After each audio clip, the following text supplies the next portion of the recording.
குளத்தூர்ல தலைவர் ஜெயிச்சு, குளத்தூர்ல தலைவர் ஜெயிச்சது கொஞ்சம் கஷ்டமா இருக்கு. பட்டு பெருமைனா அப்ப புத்தி வரும். விடுங்க, படிங்க, பட்டு பெருமை அப்பதான் புத்தி வரும். இப்படிப்பட்ட தலைவரை தோக்கடிச்சிருக்கோம். வாயில நல்லா வருது, எனக்கு கொடுத்தா நல்லா வரும், நல்லா வரும், நல்லா வரும், எவ்வளவு வேணாலும் நல்லா வரும்.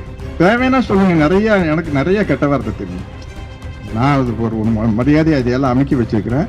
உங்களுக்கு ஏதாச்சும் தேவைன்னா இன்ஸ்டாகிராமில் லொட்டு ரோசிகள் திட்டுவீங்க. உங்களுக்கு ஏதாச்சும் தேவைன்னா அது கொடுங்க, நான் நிறைய எடுத்து கொடுக்குறேன். ஏன்னா ஆளுங்கட்சியா இருக்கும்போது வந்தா காக்கா பிடிக்க வந்திருக்கான்னு சொல்லுவாங்க.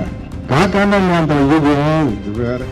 சூப்பர் ஸ்டார் ரஜினி சார் ஒரு காக்கா கலைஞர் சொன்னாங்க. அந்த காக்கா பிடிக்கிறதுனா ஐஸ் வைக்கிறது. இங்க புடுங்கி வீசுக்கு ஒண்ணும் இல்லை, இங்கிருந்து புடுங்கி வீசிட்டு போயிடும்.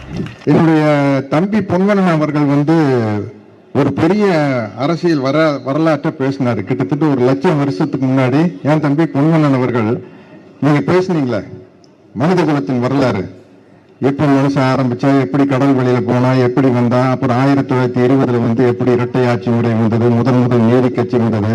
இதெல்லாம் உங்களுக்கு புதுசா இருக்கலாம், எனக்கு ரொம்ப பழசு. ஏன்னா இப்ப 108 எம்எல்ஏக்கள் ஜெயிச்சிருக்கிறாங்கல்ல, அவங்க வீட்டு நான் கேட்டு தெரிஞ்சுட்டேன். பெரிய அறிவு பெட்டகம். நீங்க பேசுறது கவிதான், இதெல்லாம் ஒண்ணுமே இல்லை உங்களுக்கு முன்னாடி. நீங்க அங்க பேசுனீங்க வச்சுக்கங்க, பால்காவில் இருந்து கங்கை வரை பேசுவாங்க. அதான் எனக்கு என்னன்னா, தம்பி பொன்மன்னன் பேசுறது அந்த 108 எம்எல்ஏக்களுடைய நாலேஜுகளுக்கு முன்னாடி ஜோஜிபி ஒண்ணுமே கிடையாது. அவங்க எல்லாம் பெரியார் களஞ்சியம் எல்லாம் புத்தகம் வந்திருக்கும் இல்லைங்களா, அந்த புத்தகம் இருக்கிறத தாண்டி அவங்க எல்லாம் பெரிய களஞ்சியம். அதை நிரூபிச்சுட்டே இருக்கிறாங்க. ஒரு மந்திரிக்கு அவருடைய போர்ட்போலியோவே எதுவும் தெரியல.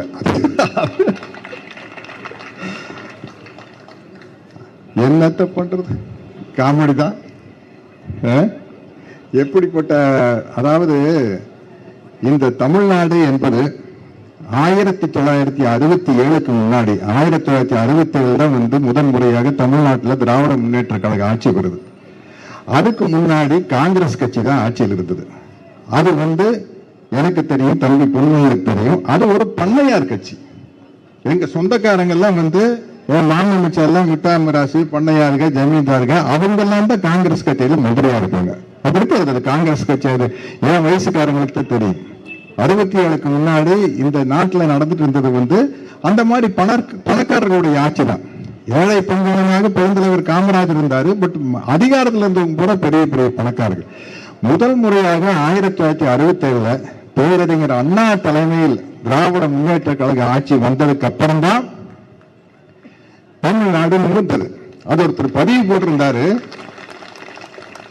முதலமைச்சர் நாற்காலியில் அண்ணா அமர்ந்தார், தமிழ்நாடு இழந்தது. அவர் ஒரு வருஷத்திலேயே போயிட்டாரு, நம்ம விட்டு போயிட்டாரு. அதுக்கப்புறம் தலைவர் கலைஞர் அவர்கள் ஆட்சிக்கு வர்றாரு. ஆட்சிக்கு 1977 வரைக்கும் 9 ஆண்டு காலத்துல கலைஞர் விதைத்த விதைகள் தான் இன்று தமிழ்நாட்டிலிருந்து வளமாக்கி அறுவடையாக்கி தமிழ்நாட்டை எங்கேயோ கொண்டு போய் வச்சிருக்குது.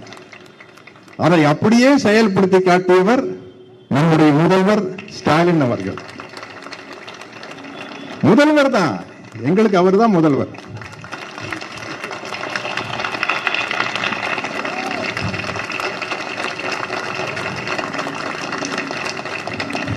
அன்பின் முதல்வர், பண்பின் முதல்வர், பெருந்தன்மையின் முதல்வர். சொன்னார்ல சட்டசபையில 41 பேர் கரூர்ல செத்துருக்காங்கன்னா எந்த கட்சிக்காரனும் தன் சொந்த கட்சிக்காரன் சாகணும்னு ஆசைப்பட மாட்டான்.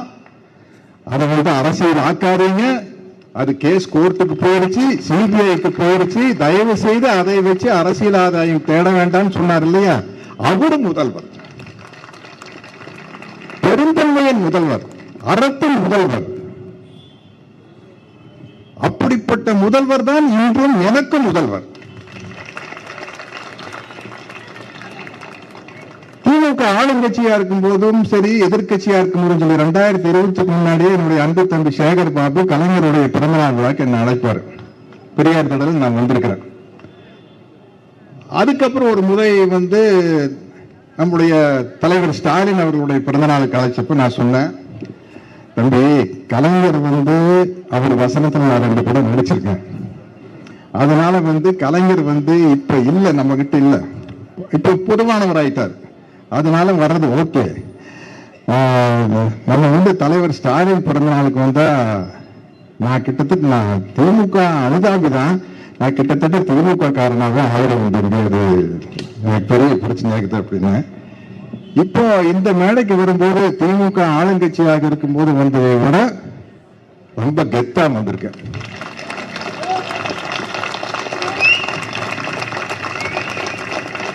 நம்ம ஆளுங்கட்சியா இருக்கும்போது வந்தா காக்கா பிடிக்க வந்திருக்கான்னு சொல்லுவாங்க. காக்கான்னு இது வேற. நம்ம சூப்பர் ஸ்டார் ரஜினி சார் ஒரு காக்கா கலைஞர் சொன்னாங்க, அந்த காக்கா பிடிக்கிறதுனா ஐஸ் வைக்கிறது, அந்த காக்கான்னு நினைச்சுக்காதீங்க, காக்கா பிடிக்க வந்திருக்கா அப்படின்னு சொல்லுவாங்க. இப்ப எதிர்கட்சியா இருக்கும்போது வரும்போதுதான் தம்பி எனக்கு ரொம்ப பெருமையா இருக்கு. தம்பி, நான் பெரியாருடைய தொண்டன், அதனால திராவிட கருத்தியல் ஆதரவான நான் எந்த கட்சியிலையும் நண்பர் இல்லை. இருந்தாலும் கூட நல்லது நடக்கும்போது, அது எந்த கட்சி ஆட்சியில் இருந்தாலும் அந்த கட்சியில் ஒரு நல்ல நலத்திட்டங்கள் நடக்கும்போது போறேன். அது மாதிரி முதல்வர் ஸ்டாலின் அவர்களுடைய பிறந்த நாளுக்கு தம்பி சேகர் பாபு அவர்கள் பல நலத்திட்டங்கள் அறிவிப்பாரு. அதை வழங்கிட்டு போங்கன்னா, மற்றபடி இது அரசியல் இல்லை அப்படின்னு சொல்லி கூப்பிடுவாரு. வருவேன். வரும்போதும் கூட ஒரு தயக்கம் இருக்கும், என்னடா நம்ம ஆளுங்கட்சிக்கு போய் ஜால்ரா அடிக்கிறோமோ அப்படின்ட்டு. ஆனா 5 வருஷமா நான் சேகர் பாபு தம்பி கூப்பிட்டப்பெல்லாம் நான் வந்ததுக்கு காரணம் தலைவர் ஸ்டாலின் அவர்களுடைய செயல்பாடுகள் தான், அவருடைய வளர்ச்சி திட்டங்கள் தான், அவருடைய நலத்திட்டங்கள் தான். ஆளுங்கட்சியாக இருக்கும்போது தயங்கி தயங்கி வந்தேன்னா, இப்ப சொல்றேன், ஒரு திமுக அனுதாபியா போன தம்பி, என்ன நல்ல நல்ல விஷயங்கள் எல்லாரும் பண்றீங்க அப்படிங்கிறக்காக இப்ப சொல்றேன் தம்பி, நான் திமுக தான்.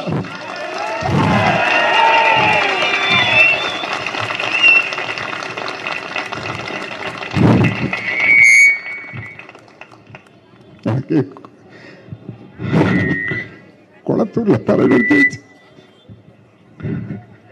குளத்தூர்ல தலைவர் ஜெயிச்சது கொஞ்சம் கஷ்டமா இருக்கு. இல்ல ரொம்ப கிண்டலானால் நக்கல் பிடிச்சாள். என் சினிமால பார்த்துருப்பீங்க, எல்லாத்தையும் விளையாட்டா எடுத்துக்கலாம், எப்படி எடுத்துக்க முடியல. ஓகே, பட்டு திருமணம் அப்ப புத்தி வரும், விடுங்க படிங்க, பட்டு திருமை அப்பதான் புத்தி வரும். இப்படிப்பட்ட தலைவரை தோக்கடிச்சிருக்கிறோம். முதல்வருக்கு உதாரணமாக இருந்தவர் அண்ணா கலைஞர் வழியில் ஸ்டாலின் அவர்கள். என்னங்க ஒரு முதல்வர் பேசுற பேச்சாங்குது, வாயில நல்லா வருது, எனக்கு கொடுத்தா நல்லா வரும், நல்லா வரும், நல்லா வரும், எவ்வளவு வேணாலும் நல்லா வரும். என்ன இனி அந்த யாரோ இருக்கிறாங்க இன்ஸ்டாகிராம்ல, என்னமோ இந்த பாடி அரிசி வெங்காயம்ட்டு அவங்க எல்லாம் திட்டுவாங்க, கவலையே பட மாட்டேன். இங்க புடுங்கி வீசிட்டு ஒண்ணும் இல்லை, இங்கிருந்து புடுங்கி வீசிட்டு போயிடும்.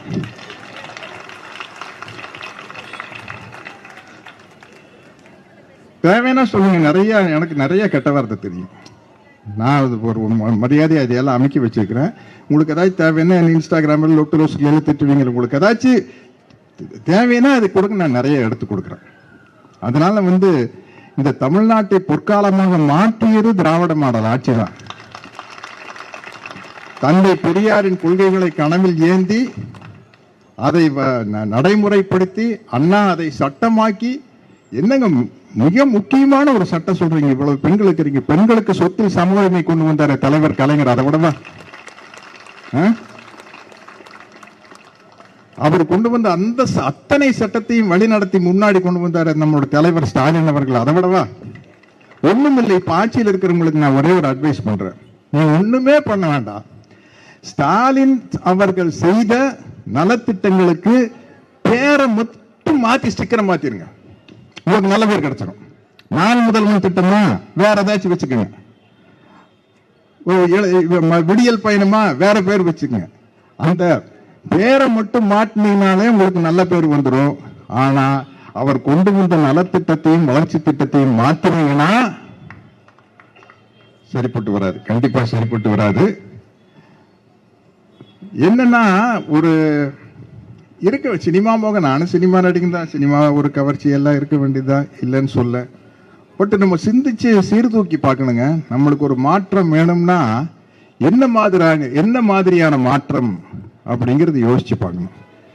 இப்ப நான் பிராங்கா சொல்றேன், இப்ப கருத்தியல் ரீதியா ஒரு மாற்றமா, ஐடியாலஜிக்கலி ஒரு சேஞ்ச் வேணுமா அப்படின்னா, திராவிட கருத்தியலான சமூக நீதிக்கு நேர் மாறான ஒரு கருத்தியல் RSS பிஜேபியினுடைய சனாதனம். உங்களுக்கு இது பிடிக்கலையா, அங்க ஓட்டு போட்டுருங்க. கருத்தியல் ரீதியா இதை விட இன்னும் வேகமா ஒண்ணு வேணும்னு ஆசைப்படுறீங்களா, கம்யூனிஸ்ட் கட்சியை ஆட்சி கொண்டு அவங்களை முதல்வராக்குங்க, தப்பே கிடையாது. இல்ல விடுதலையிலேயே மிக முக்கியமான விடுதலை பட்டியல் இனத்தவர்களுடைய விடுதலை அப்படிங்கிறீங்களா, விடுதலை சிறுத்தைகள் கட்சிகள் அவங்க நிக்கல அவ்வளவு இடத்துல அவங்களை ஜெயிக்க வைங்க. என்ன மாற்றம் இருக்குது? ஏன்னா என்னுடைய மாண்புமிகு தமிழ்நாடு முதல்வர் என்னுடைய அன்பு தம்பி விஜய் அவர்கள் கட்சி ஆரம்பிக்கையில என்ன சொன்னாரு, என்னுடைய கொள்கை தலைவர்கள் பெரியார், அம்பேத்கர், திராவிடமும் தமிழ் தேசியம் எனது இரண்டு கண்கள். அப்ப திமுக தானே, திமுக தான், திமுக அண்ணா திமுக அது எல்லாம் ஒண்ணுதான். தலைவர்கள் நபர்கள் மட்டும்தான் மாறுது.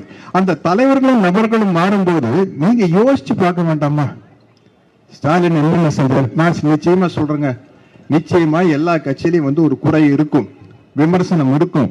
ஆனா அதுக்காக நீங்க என்ன பண்ணுவீங்க, என்னையும் கொண்டு போய் ஓட்டு போட்டுருவீங்களா? இருக்காதா? ஒரு அப்பாக்கு மகனுக்கு நடுவில் கருத்து வேறுபாடு இருக்குது. அப்பா என்னங்க இப்படி பண்ணிட்டாரு, மகன் சொல்லுமா, மகன் என்ன இப்படி, அவன் சரியில்லைங்கன்னு அப்பா சொல்லுவான். கணவன் மனைவிக்கு நடுவில் கருத்து வேறுபாடு இருக்குது, அண்ணன் தம்பிக்கு நடுவில் கருத்து வேறுபாடு இருக்குது, இரண்டு நண்பர்களுக்கு நடுவில் கருத்து வேறுபாடு இருக்கும்.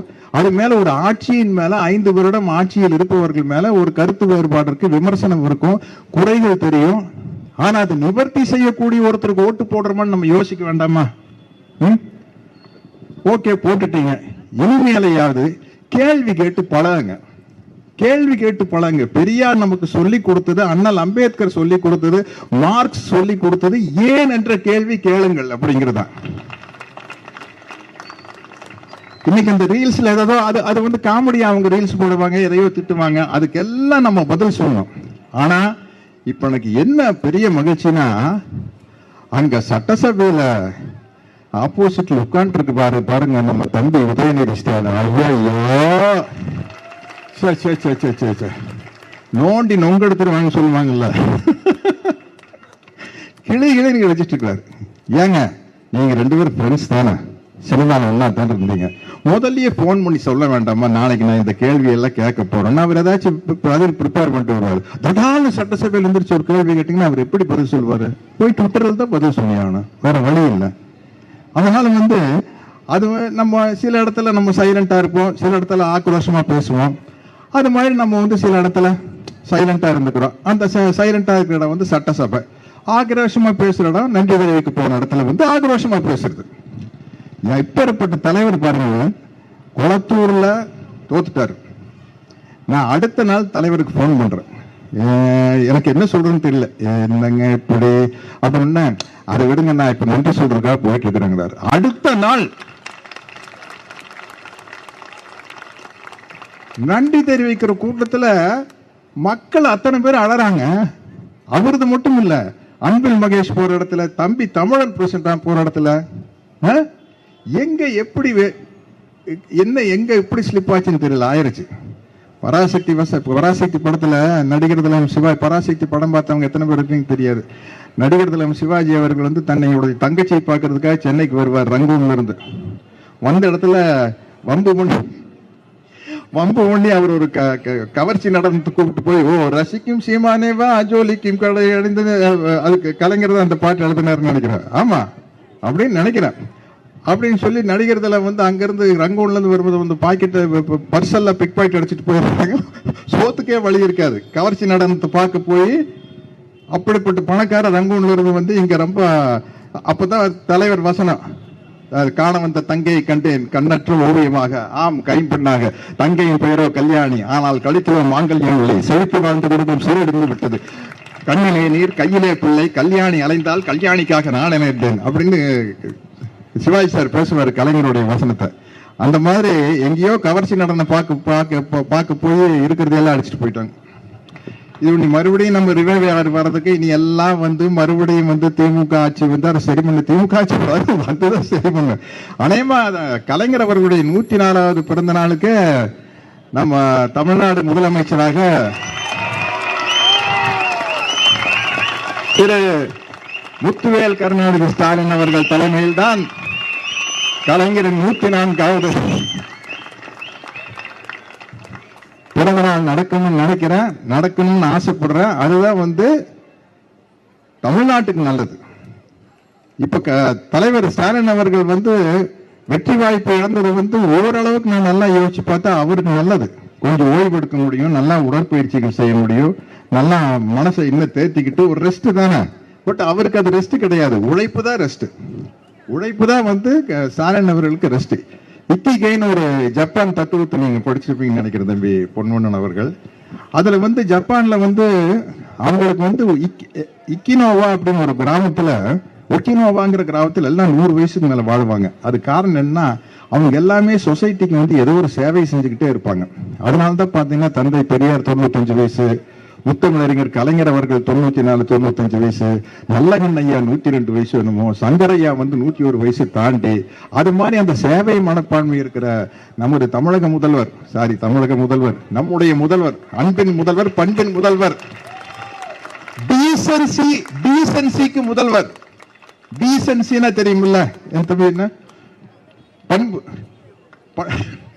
டீசன்சியின் முதல்வர் ஸ்டாலின் அவர்கள் வந்து கண்டிப்பா நிச்சயமா ஆட்சி. ஏன்னா ஒரு சின்ன நம்மளுக்கு வெயில்ல போனா தான் நிழலோட அருமை தெரியும். வெயில்ல போய் நின்றுக்கிறோம், நிழலோட அருமை தெரியும். அந்த நிழலின் அருமையும் கூட நிழல் வர வேண்டும் என்றாலும் கூட உதயசூரியன் உதிக்கும் போது வரும். நிச்சயமாக உதயசூரியன் உதிக்கும். நான் எம்ஜிஆர் ரசிகரை அடிக்கடி அவருடைய வசனத்தை பேசுவேன். 1001 படத்துல வில்லன் மனோகர் எம்ஜிஆர் பார்த்து சொல்லுவாரு, நீ அணையும் விளக்கு அஸ்தமிக்கும் சூரியன் அப்படிம்பாரு. எம்ஜிஆர் திருப்பி சொல்லுவாரு, அஸ்தமிக்கும் சூரியன் அடுத்த நாளை மீண்டும் உதயமாகும் அப்படிம்பாரு.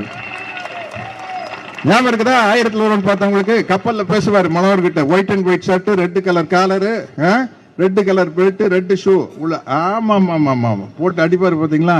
அந்த மாதிரி வந்து சூரியன் அஸ்தமிக்கிறதே இல்ல. நம்மளுடைய சுழற்சியின் காரணமாக இருட்டு வருது ஒழிய சூரியன் அப்படியே தான் இருக்குது. உலகம் சுத்தும் போது நம்மளுக்கு இருட்டு வர மாதிரி இருக்குது. சூரியன் நிரந்தரமானது, அதை முதல்ல புரிஞ்சுங்க. சோ இந்த சூரியன் மீண்டும் உதயமாகும். ஏன்னா அது அஸ்தமிக்கவே இல்லை, அதுதான் இயற்கை என்று கூறி என்னுடைய உரையை முடித்துக்